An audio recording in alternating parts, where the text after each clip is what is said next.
देखो, पापी को तो पाप का फल भोगना ही है, पर पापी के पाप की जो चर्चा करता है वो भी पाप का हिस्सेदार बन जाता है। इसलिए कभी किसी के पाप की चर्चा नहीं करनी चाहिए। जब आप किसी के पाप की चर्चा करते हैं तो पाप में आपका हिस्सेदारी हो जाती है, और किसी के पुण्य की चर्चा करते हो तो पुण्य के हिस्सेदार बन जाते हो। आप अपना पाप किसी को सुनाते हो तो सुनने वाला आपके पाप का हिस्सेदार बन जाता है, उसमें बट जाता है। और जब आपने पुण्य जब बताते हो तो पुण्य का भी वो हिस्सेदार बन जाता है। हम लोग क्या करते हैं, दूसरों के पाप की चर्चा बड़े चाव भाव से सुनते हैं, तो उसका पाप हमको मिल जाता है। और किसी के पुण्य की चर्चा कोई करे तो उसमें कोई रुचि नहीं दिखाते। वो फलाने जी हैं, इतना भजन करते हैं, बड़े भजनानंदी हैं। यदि कोई कहे तो अरे भैया, दुनिया में एक से एक भजनानंदी देखे हैं तुमने, अभी देखा ही क्या है?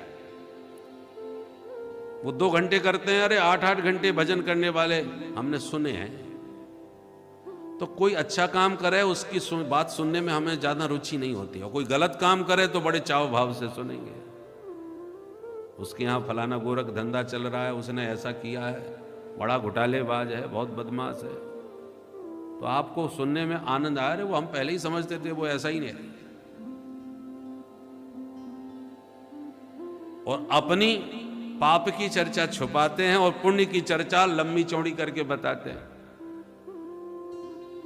भाई हमारा तो नियम है, बिना नहाए धोए, बिना 60 माला जपे हम तो पानी भी नहीं पीते, भले ही 6 माला जपते हो। तो अपनी पुण्य की गाथा हम बढ़ चढ़ के सुनाते हैं, और सुना करके सबको बांट देते हैं अपना पुण्य।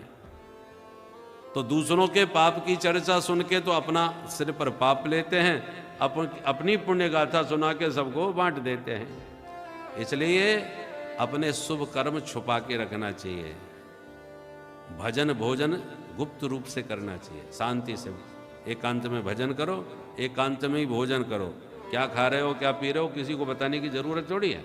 कितना भजन कर रहे हो, क्या लेना देना।